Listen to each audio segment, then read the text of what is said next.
Assalamualaikum students, I hope everybody is fine। आज हम पढ़ने वाले हैं you're by Sylvia Plath, जो कि अमेरिकन लिटरेचर का हिस्सा है और एमए इंग्लिश लिटरेचर के सिलेबस का भी पार्ट है। तो विदाउट वेस्टिंग टाइम थोड़ा सा इसका इंट्रोडक्शन देख लेते हैं। तो बुनियादी तौर पर you're is a poem by Sylvia Plath, जो कि 1960 में लिखी गई थी। While she has to give birth to Frieda, जो उनकी पहली बेटी थी, her first child, with poet Ted Hughes। In the poem the speaker is addressing the yet unborn child। दोस्तों, बुनियादी तौर पर इस पोइम के अंदर एक माँ की मोहब्बत दिखाई गई है। बेसिकली इस पूरी पोइम के अंदर जो है सिल्विया प्लैथ अपने होने वाले बच्चे के साथ मुखातिब होती हैं और ये छोटा सा सॉन्ग आप समझ लें, एक मोहब्बत भरी बातें हैं, मदरहुड का इसके अंदर कॉन्सेप्ट, गुड फीलिंग्स हैं। जिस तरह से नॉर्मली सिल्विया प्लैथ की पोइम्स बहुत दुखी और डिप्रेसिंग होती हैं, ऐसा बिल्कुल भी नहीं है। उस माइंडसेट से इस पोएम को नहीं देखना। She seems to be happy, ठीक है, और उस टोन में सारी पोएम लिखी गई है। चाइल्ड को मुख्तलिफ कंपैरिजंस दिए गए हैं सिली थिंग्स के साथ, और कुछ भी नहीं है। यानी इतना ज़्यादा कोई ये इन डिटेल या इन डेप्थ नहीं है कि आप इसको समझने के लिए परेशान हो। और इसके 2 ही स्टैंजाज हैं, ज़्यादा बड़ी पोएम नहीं है, और 9 लाइन के स्टैंजाज हैं। Without wasting time stanza 1 line 1 to 4 इकट्ठा मैं एक्सप्लेन करता हूँ।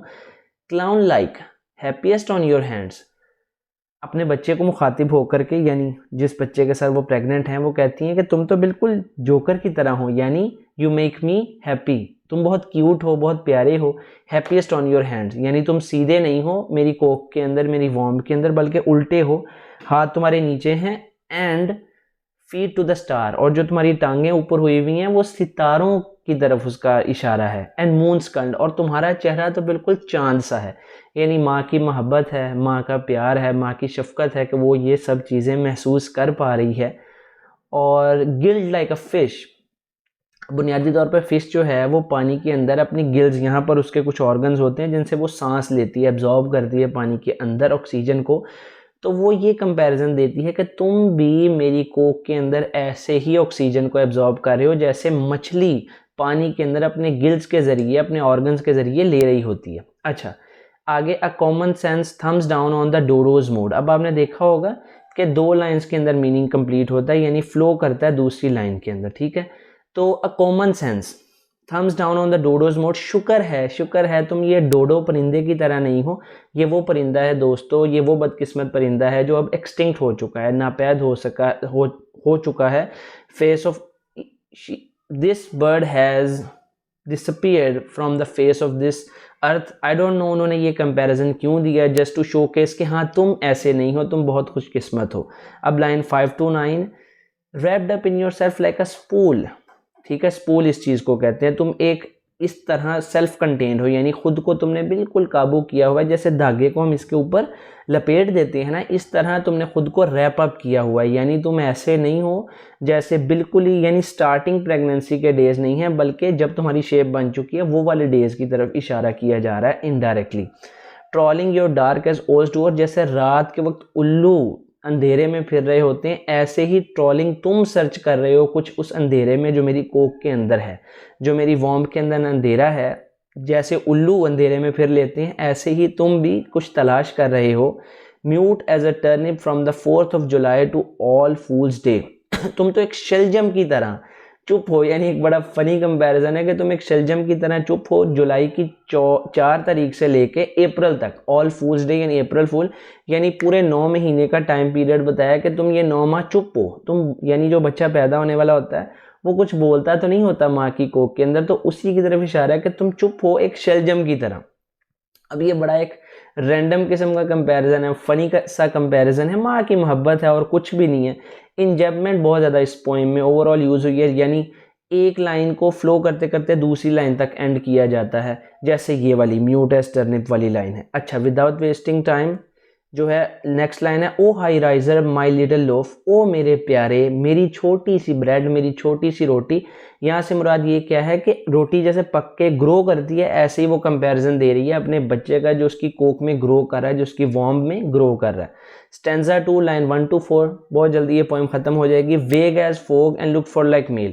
अब पुराने दौर के अंदर सिर्फ एक्सरेज वगैरह होते थे, जिस दौर में सिल्विया प्लैथ थी, इतना अल्ट्रासाउंड और ये टेक्नोलॉजी नहीं थी, तो वो कहती हैं कि एक्सरे के ऊपर हर चीज़ ऐसे धुंधली सी दिखाई देती है, तो वो कहती हैं कि ऐसी अनक्लियर सी चीज़ मुझे तुम दिख रही हो जैसे धुंध सी हो, and look for like mail. यहाँ पर उनकी थोड़ी सी मुराद ये है कि मेल में उनको शायद ये एक्सरे रिपोर्ट आई है, तो वो उसको कह रहे हैं कि मैं मेल के लिए लुक फॉरवर्ड रही हूँ, इंतज़ार करती रही हूँ, फार्दर ऑफ देन ऑस्ट्रेलिया। मुझे तो तुम ऐसे लगते हो जैसे तुम ऑस्ट्रेलिया जितना यहाँ से दूर है इतना ही दूर हो, यानी किसी चीज़ को दूर का इजहार करने के लिए ऑस्ट्रेलिया का कह दिया जाता है, क्योंकि वो एक अलग से एक सब कॉन्टिनेंट है। तो ये भी मुराद है इससे कि तुम मुझे अपने से बहुत दूर महसूस होते, हालांकि तुम तो मेरे अंदर हो। और दूसरा ये कि तुम अपने ही अंदर एक पूरा सब कॉन्टिनेंट का दर्जा रखते हो, यानी अपने अंदर ही एक बहुत बड़ी चीज़ हो, बहुत ही इंपॉर्टेंट चीज़ हो, just like Australia. Bent bagged Atlas or travelled pawn, ये एक ग्रीक मैथोलॉजी के अंदर क्रिएचर था जिसके बारे में ये माना जाता है कि इसने पूरी दुनिया को ऐसे अपने कंधे पर उठाया हुआ था।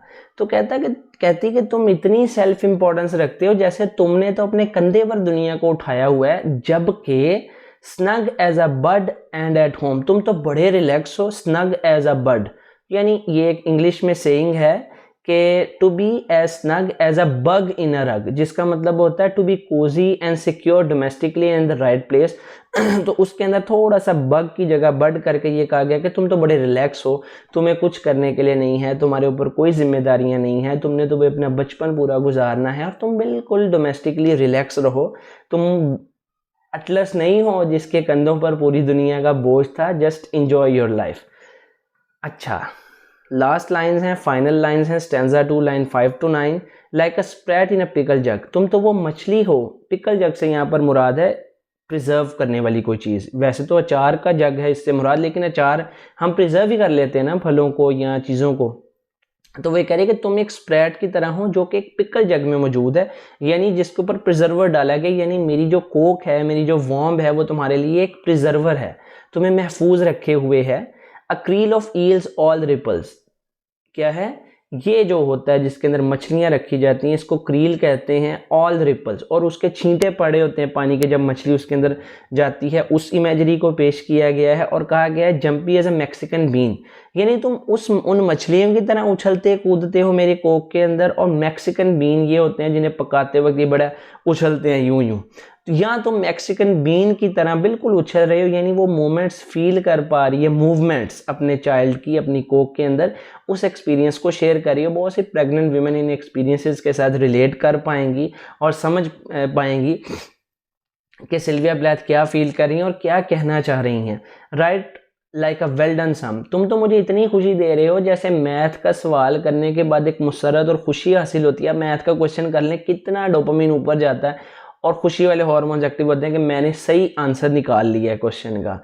तो a clean slate with your own face on it, slate इसको कहते हैं जिस पे लिखा जाता है, तुम एक क्लीन स्लेट हो, यानी कोरा कागज़ हो जिसके ऊपर सिर्फ तुम्हारा चेहरा है, अभी तुम्हारी आदतें हैं, तुम्हारी पर्सनैलिटी, हर चीज़ बननी है। तो यहाँ पर जो है ये पोइम एंड हो जाती है। तो बुनियादी तौर पर एक लव पोइम है, एक चाइल्ड के लिए एक सॉन्ग है, और कुछ भी नहीं है कि आप इसको कोई बहुत परेशान होकर सोचें कि यार ये कंपैरिजंस क्या हैं। अच्छा, कंपैरिजंस जितने भी हैं मोर देन सिली हैं, ठीक है, तो उसमें परेशान नहीं होना, मदरहुड ही है, उसको आप उसी पर्सपेक्टिव में अगर एक्सप्लेन करेंगे you will not face any problem. Keep watching, thank you, Allah हाफिज़।